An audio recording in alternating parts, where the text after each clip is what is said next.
मैं जल्दी से शरद शरण जी और निवास शर्मा जी बात है। मैं तो कहता शरद शरण जी कि अभी भी विपक्ष की आंखें नहीं खुली। नमस्कार सर जी। शरद शरण जी, सवाल इस बात को लेकर है, आखिर कितने प्रूफ हमें और चाहिए? हमें लगातार इस बात के सबूत और संकेत मिले हैं कि पाकिस्तान को बहुत जबरदस्त नुकसान हुआ है और अब पाकिस्तान का ये चौथा पांचवा कबूलनामा होगा। पहले शहबाज शरीफ ने किया, उसके बाद रक्षा मंत्री ने किया, अब वहां के डेप्यूटी प्राइम मिनिस्टर ने किया है। विवेक जी, सबसे पहले तो मेरा आपसे निवेदन है, मैं समाजवादी पार्टी का प्रवक्ता के तौर पे यहाँ बैठा हूँ जी, डिफेंस एक्सपोर्ट की तरफ नहीं। हालांकि मैं अभी तुरंत ठीक करा लेता हूँ, मैं भी तुरंत ठीक करा लेता हूँ जी। हाँ। जी जहां तक आप पाकिस्तान और हिंदुस्तान की बात कर रहे हैं, जब भी युद्ध होता है डायरेक्टली या इनडायरेक्टली वहां पे क्या फायदे हुए, क्या स्टैंड है, किसका क्या नुकसान हुआ है, काफी हद तक स्थितियां क्लियर हो जाती हैं। हाँ, मैं यहाँ पे हम लोग जिस तरीके से इसको राजनीतिक बना रहे हैं तो स्वाभाविक है, लोकतंत्र में राजनीतिक होगा। ये भारतीय जनता पार्टी के साथी बहुत बढ़िया यहाँ भागवत पढ़ रहे थे, अभी कह रहे थे कि आप सब लोग पाकिस्तानी हो गए। जिसने कर्नल कुरैशी को पाकिस्तान की बहन बताया था वो जेल में गया क्या अभी तक? और एक इनके मंत्री जी हैं मध्य प्रदेश के, उन्होंने बोला है कि भारतीय सेना मोदी जी के चरणों में पड़ी है। जाति बताई तो थोड़ी भाषा मेरी अशिष्ट लग सकती है, लेकिन मैं आपको एक बात बता दूं, हम आर्मी के अंदर बोलते हैं Indian army is the last Citadel of democracy. जब इस देश में गृह युद्ध की हालत आ जाएगी तो सेना टेक ओवर करेगी और देश के लोकतंत्र को बचाएगी। अगर आप ये उम्मीद रखते हैं कि भारतीय सेना किसी नेता के चरणों में पड़ जाए तो स्वाभाविक है, जो ये सिंबल और राजतंत्र की बातें कर रहे हैं उसको स्थापित करना चाहते हैं। तो मैं इनको बता दूं, भारतीय सेना को किसी की गुलामी इस लोकतंत्र में करा सके किसी भी नेता, चाहे वो किसी भी तरह का, मध्य प्रदेश के डिप्टी सीएम का नहीं बयान आया था, प्रोफेशनल आउटफिट, क्या भारतीय सेना पे इस तरीके की बात कही गई है, वो मंत्री अभी जेल में क्यों नहीं? क्या भारतीय जनता पार्टी ने उनको जेल भेजा? आप एक तरफ भारतीय सेना का अपमान कर रहे हैं, ये सौरभ दुबे जी उन्होंने कहा था कि भारतीय सेना जो है वो प्रधानमंत्री के चरणों में है, और उसके बाद उन्होंने कहा था मेरे बयान को तोड़ मरोड़ कर पेश करें। एक से रुक जाइए, उनकी बात पूरी होनी चाहिए। उनका मैं मंगवाता हूं, अभी तुरंत मंगवाता हूं। समाप्त होने दीजिए। मध्य प्रदेश के डिप्टी सीएम का बयान दीजिएगा पीसीआर प्लीज। ब्लड प्रेशर अगर आपको चाहिए बयान तो मैं दिलवा दूंगा। आप रुक जाइए एक सेकंड। कर्नल शरद शरण को एक बार बोलने दीजिए, कर्नल शरद शरण को एक बार बोलने दीजिए। एक सेकंड प्लीज, एक सेकंड रुक जाइए। और ये उंगली मत उठाइए, आप लोग बस उंगलियां उठा सकते हो। भारतीय सेना लड़ती है इस तरफ पे जाके, आप लोग तो यहाँ बस नाचते हो। मैं उस बयान को डंके की चोट पे कह रहा हूं, आप गलत कह रहे हैं। आप सुनाइए उस बयान को। ठीक है, एक सेकंड करो।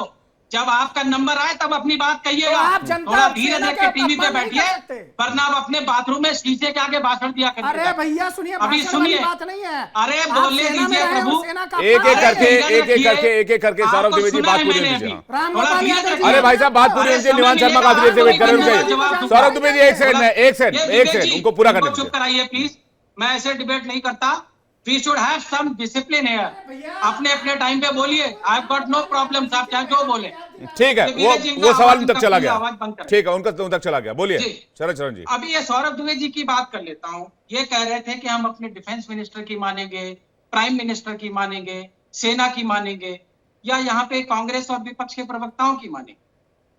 तो जो डोकलाम की घटना हुई है, मैं आपके माध्यम से दर्शकों को बताना चाहूंगा कि लोकसभा में पहले दिन प्राइम मिनिस्टर ने लोकसभा के अंदर बोला था ना कोई घुसा है ना किसी को घुसने देंगे, और अगले दिन डिफेंस मिनिस्टर राजनाथ सिंह अगले दिन the next very day in the Lok Sabha he accepted this कि चाइना हमारे क्षेत्र में आया है।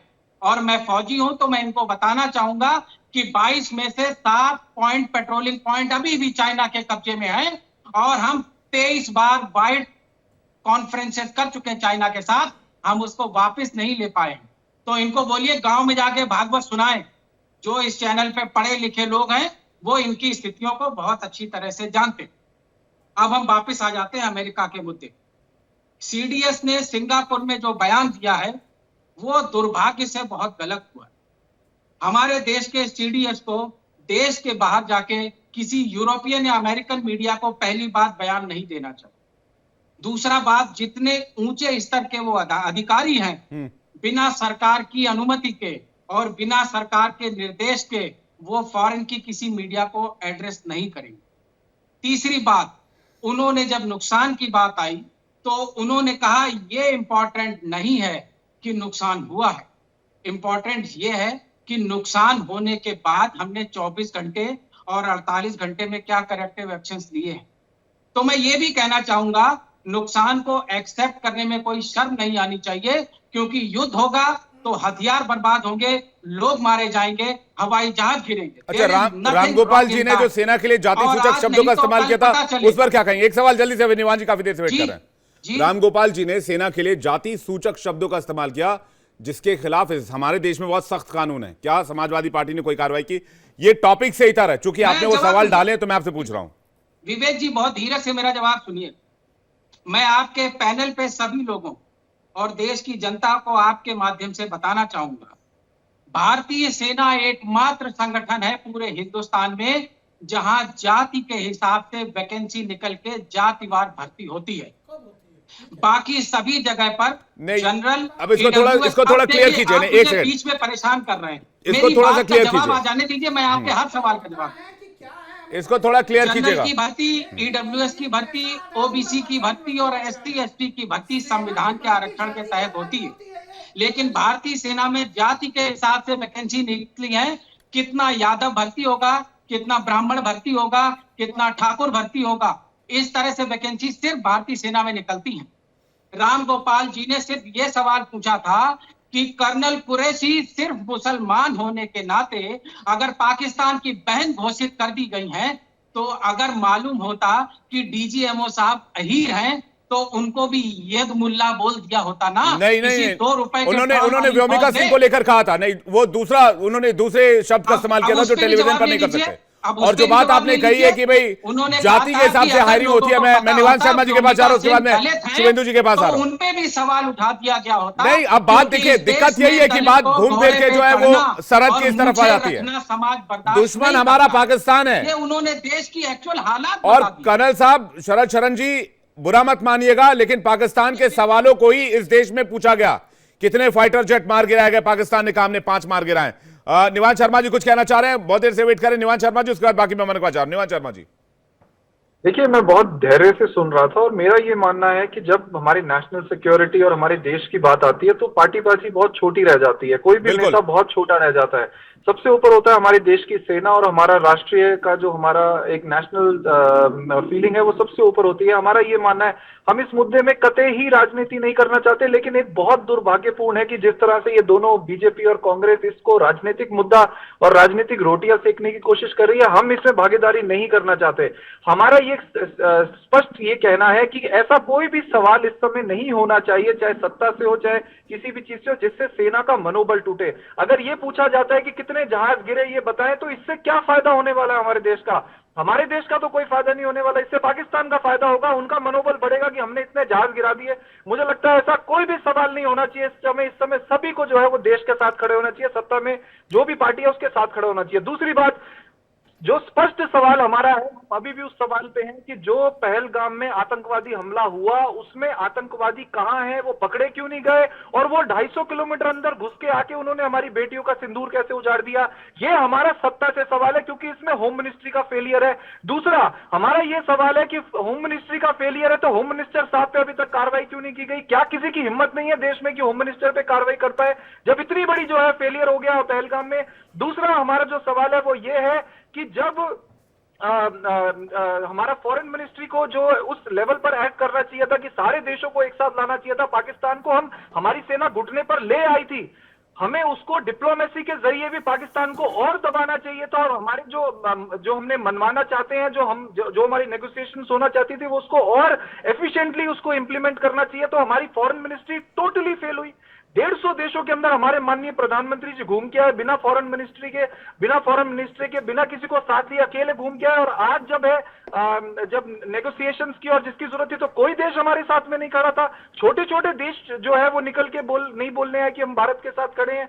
फॉरेन मिनिस्ट्री का फेलियर है, होम मिनिस्ट्री का फेलियर है, दोनों पे कार्रवाई कब होगी? हमारा ये सीधा सवाल है, और कोई इधर उधर के सवाल हम नहीं करना चाहते जिससे पाकिस्तान का फायदा मिले, जिससे राजनीतिक। दूसरा हमारे इम्पोर्टेंट है कि जो भी भाजपा के नेता हैं ये जो उल जलूल बातें कर रहे हैं कि हमारी जो सेना है वो मोदी जी के चरणों में नतमस्तक है, उनपे कार्रवाई कब होगी? एक इनका नेता ये बोलता है कि जो हमारी सैनिक बहन है वो पाकिस्तान आतंकवादियों की बहन है, उसपे कब कार्रवाई होगी? ये सीधे स्पष्ट सवाल है, इसके अलावा हमारा कोई सवाल नहीं है। बीजेपी से स्ट्रेट सवाल है, स्ट्रेट में। आपने बहुत अच्छी बात कही कि ऐसे सवाल नहीं पूछे जाने चाहिए जिससे कि पाकिस्तान को फायदा। मैं सहमत हूं इस बात से। बाकी आपके सवाल जो है उसको शुभेंदु जी उसका आंसर करेंगे, लेकिन कितने राफेल मार गिराए, कितना नुकसान हुआ, पाकिस्तान के पीएम ने क्या कहा, उसने क्या कहा, इसने क्या कहा, ये सारे सवाल तो आपके सवाल वहां भी छप रहे हैं, वहां भी हेडलाइंस बन रहे हैं। भाई जब आप राफेल का छोटा सा नमूना बनाकर उसमें नींबू मिर्ची लटका के जब झुलाते हो तो ये मजाक तो पाकिस्तान के हेडलाइन बनता है। और यहां बड़े गर्व से कहा जाता है, सीना चौड़ा करके कहा जाता है कि भाई आपने जो राफेल मंगवाया था और राजनाथ जी ने नींबू मिर्ची लटकाया था, क्या नींबू मिर्ची लटकाने के लिए था? ये इस तरह से जो है ताकत को बार बार, भारतीय सेना के शौर्य को बार बार चुनौती देना और क्वेश्चन करना, क्या ये ठीक है? ये सवाल आपका जायज है। मैं सवाल कांग्रेस के और बाकी सहयोगियों के पास पर लेकर जाऊंगा, लेकिन उसके बाद का जो सवाल है आतंकी हमलों और बाकी चीजों को लेकर, उस पर शुभेंदु जी आपका आंसर करेंगे। शुभेंदु जी देखिए, ये जितना विपक्ष है, चाहे कैसा भी विपक्ष है, ये हमको आके कहता है कि आप जो भी करोगे हम आपके साथ हैं, और हर दिन क्वेश्चन पूछता है, हर दिन। निवान शर्मा जी ने भी कहा कि हमको प्रश्न नहीं पूछने चाहिए, और इसके बाद भी उन्होंने प्रश्न पूछ लिया कि छोटे छोटे देश दूसरे के साथ थे, आपके साथ क्यों नहीं थे? कल यही इनका स्टेटमेंट पाकिस्तान बोलना चलाएगा, कहेगा कि भारत के साथ तो कोई देश ही नहीं था। शांत नहीं रह सकते ये लोग। सबसे पहले जिस दिन पहलगांव के ऊपर हमला हुआ, उस समय पर राहुल गांधी जी के, प्रियंका जी के जीजा जी ने कहा कि यह हमला इसलिए हुआ कि भारत में हिंदुत्व तो ज्यादा हो गया। उन्होंने आज तक माफी नहीं मांगी, राहुल गांधी, प्रियंका जी ने कोई भी माफी नहीं मांगी। उसके अगले दिन जब हमने पानी रोक दिया तो सिद्धिरमैया साहब कहते हैं, एक जगह के चीफ मिनिस्टर, कि भैया ये बताओ कि पानी नहीं रोकना चाहिए उनका, नहीं पानी मत रोको, बड़ा दिक्कत हो जाएगा, पानी क्यों रोक रहे हो, शिमला समझौता क्यों खत्म कर रहे हो? तब भी शर्म नहीं आई इनको। उसके बाद क्या हुआ और सुनिए। उसके बाद जयराम रमेश कहते हैं, साहब युद्ध नहीं होना चाहिए, नो वार, नो वार। जयराम रमेश जी का स्टेटमेंट है, सिद्धरामैया जी का स्टेटमेंट है। फिर इनका एक चीफ मिनिस्टर कहता है कितने राफेल गिरे, जवाब दीजिए। और इसके बाद यही नहीं रुके ये लोग, पता नहीं क्या क्या प्रश्न पूछते रहे अलग अलग समय पर, कभी सरेंडर, कभी नरेंद्र, कभी क्या क्या। मेरे को लगता है कि ये एक तरफ तो कहते हैं हम आपके साथ हैं, और एक तरफ पाकिस्तान के साथ खड़े हो जाते हैं। मैं फिर कहता हूं शिवानंद आपको कि आपको जो प्रश्न पूछ रहे हैं, जितनी प्रश्न पूछ रहे हैं, आपने कभी बताया क्या प्रश्न पूछना है? आपको सब प्रश्नों का जवाब प्रेस कॉन्फ्रेंस में सेना के द्वारा दिया गया है। आपको अपनी सेना पे भरोसा नहीं है जी। जब आपको अपनी सेना पे भरोसा नहीं है तो पाकिस्तानी सेना के पे भरोसा है। और सुनिए, मैं एक और बात कहता हूं। हमारे एक सपा के प्रवक्ता, जिनको मैं डिफेंस प्रवक्ता समझ रहा था, गलती से वो मेरी गलती थी जो मैं उनको डिफेंस प्रवक्ता समझ गया, आरएस दनाप, जिस डिप्टी चीफ मिनिस्टर ने ये बात कही थी कर्नल कुरैशी के लिए, उसके बाद उन्होंने माफी मांगी थी, और कई बार चैनलों पर भारतीय जनता पार्टी के प्रवक्ताओं ने भी माफी मांगी है। रामपाल जी के तरफ से आप माफी अभी मांग के जाइएगा, अभी माफी मांग के जाइएगा कि राम गोपाल जी ने जो कहा था वो गलत कहा था। यहां से आप निकल नहीं पाओगे, क्योंकि आप विपक्ष का सुनो, बात करना जरूर कहना। विपक्ष का ये मतलब नहीं है कि आप पाकिस्तान के साथ खड़े हो जाओ। और ये जमीन देख रही है, जमीन पे चले गए हैं, बिल्कुल जमीन पे कांग्रेस और सपा भी साथ में कुछ नहीं है। उसके बावजूद ये अपने को खत्म, मैं कह रहा हूं, बार बार कह रहा हूं कि कल 55 साल के हो गए थे राहुल गांधी जी, हमने भी उनको बधाई दी और साथ में ये भी लिखा कि 55 के हो गए हो, बचपना छोड़ दो। ये बात ठीक है। मैं जल्दी शिवानंद जी और शरद शरण जी के पास जा रहा हूं। शिवानंद जी संडल सर, बीजेपी प्रवक्ता जैसे ऐसे ये कर रहे, नरेंद्र मोदी बिना बताए बिरयानी पाकिस्तान खाने के लिए, कांग्रेस ने नहीं बोला भाई, इंडिया गठबंधन नहीं बोला। हाँ, जाके बिरयानी खा के बर्थडे का केक खा के आया। हाँ, 2019 में नरेंद्र मोदी शपथ विधि के टाइम पाकिस्तान के प्राइम मिनिस्टर को चीफ गेस्ट क्यों बुलाया? शर्म नहीं आते? हाँ, दूसरी बात, अक्षरधाम का अटैक देखो, पहलगाम का अटैक देखो, इसके पहले पार्लियामेंट हाउस पे अटैक देखो, हाँ, महीने 26 में हमारा सक्का मामा होम मिनिस्टर था शिवराज पाल चाकोरकर, उन्होंने रिजाइन दिया। अमित शाह जी ने क्यों नहीं रिजाइन दिया? हम पूछना चाहते हैं, अमित शाह जी तुरंत रिजाइन दीजिए। विजय शाह को शर्म आना चाहिए। सौम्या कुरैशी मेरी बहन है, शौमिका सिंह, ये दोनों बहनें ने मिलके जैसे फातिमा शेख और सावित्रीबाई फुले जैसे काम किया है, शर्म आना चाहिए। तुम्हारे मिनिस्टर को जेल में अंदर होना चाहिए। बीजेपी इतना तो कार्रवाई तो किया क्या? डिप्टी चीफ मिनिस्टर बोलते हैं पूरा आर्मी पंतप्रधान चरणों में है, शर्म आना चाहिए। नरेंद्र मोदी आर्मी का ड्रेस डाल के फोटो खींचते, बड़े बड़े होल्डर लगाते। 2014 से लेके 2025 तक पहलगाम अटैक देखो, इसके पहले पार्लियामेंट। अच्छा, एक बात बताइएगा शिवानंद भाई, पठानकोट का अटैक देखिए सर। मोदी जी पाकिस्तान गए थे तो दुनिया को आतंकवादी छोड़ा जी। 4 आतंकवादी शिवानंद भाई पकड़े गए, सिंदूर गिरवी रखा है। शिवानंद भाई, मोदी जी पूछिए पाकिस्तान गए तो दुनिया को पता चल गया था, आपको भी पता चला। 2008 में चीन में बिलावल भुट्टो के साथ सोनिया जी और राहुल जी की मुलाकात होती है, जो कि एक सीक्रेट मीटिंग थी। सैंडल जी उस बारे में किसी को पता ही नहीं चला। आज भी 4000 किलोमीटर जगह कब्जा किया। अरे भैया, आज भी नरेंद्र मोदी चाइना के बारे में कुछ नहीं बोल रहे। आपने हमारे साथ आपके आला कमान ने बिलावल भुट्टो के साथ कौन था चाइना में क्या मीटिंग की थी, क्यों मुलाकात की थी, किस पर्पस से मुलाकात की थी? जरा दर्शकों को इस बात से अवलोकित कराएं। देखिए सैंडल जी, कोई भी ऐसा ये सब मीडिया के माध्यम से ये सब गुमराह करने का स्टाइल है। राहुल गांधी को व्यक्तिगत बीजेपी प्रवक्ता को समझाइए, व्यक्तिगत कभी भी 55 एज हो गया, बचपना, ये बोलो, वैयक्तिक मत बोलो। हम देश के पंतप्रधान नरेंद्र मोदी जी मेरे भी प्राइम मिनिस्टर, मेरे को 60 अभिमान है, लेकिन इधर पहलगाम में जाके, जम्मू कश्मीर में जाके लोगों को मिला नहीं, बिहार में जाके राजनीति खेला। प्राइम मिनिस्टर वो खुद से नहीं है, आरएसएस को शर्म आना उनको चाहिए। देश ने इलेक्ट किया। पहली बात सुनिए मेरी बात, एक सेकंड सर, एक सेकंड। 2025 तक शरद शरण भी कुछ कहना चाह रहे हैं, बैक टू बैक सवाल ले लेता हूं क्योंकि शुभेंदु जी उसके बाद में आ रहा हूं। राहुल लाल जी काफी देर से वेट कर रहे हैं। किसान बिल का क्या हुआ? फार्मर को 700 लोगों किसान मर गए। शर्म आना चाहिए बीजेपी आरएसएस को। शरद शरण जी, उसके बाद में सौरभ दुबे, राहुल लाल आपके पास आ रहा है। एक सेकंड शरद शरण जी, रुक जाइए। नरेंद्र मोदी को एक सेकंड शरद शरण जी, एक बार जरा ये नक्शा सबको दिखा दूं फिर बोल। हाँ, लोकसभा चुनाव के पहले संघ वाले सब जगह दिखा रहे थे, अफगानिस्तान को भी मिला लेंगे, पाकिस्तान को भी मिला लेंगे, बांग्लादेश को भी मिला लेंगे। तो गलियों में लोग मजाक में बोलते थे चाइना को भी मिला लो, कभी मुसलमान प्रधानमंत्री बना रहेगा, कभी बुद्धिस्ट बनता रहेगा। और ये लोग कहते हैं कि कोई छेड़ेगा तो उसको छेड़ेंगे नहीं, और वो बोलता है कि हमको माफ कर दीजिए, तो ये बोलते हैं चलो ठीक है, अखंड भारत का प्रोग्राम कैंसिल और पीओके का भी प्रोग्राम कैंसिल। आगे जब दोबारा मूड बनेगा तब पीओके पे बात करेंगे। तो ऐसे कौन से अब नए हालात का हम इंतजार कर रहे हैं पीओके लेने के लिए? कम से कम 2024 तो आपको लगता है पीओके लेने? विवेक जी, आप सेना में थे, मैं एक छोटा सवाल। आप सेना में थे, आप कई सालों तक सेना में रहे, आपको लगता है पीओके लेने के लिए हालात एकदम मुफीद थे? एज अ सैन्य अधिकारी आप ऐसा महसूस करते हैं? आप बिल्कुल फेवर में थे? ये मार्मिक बात है, तो इसका भी जवाब सुन लीजिए।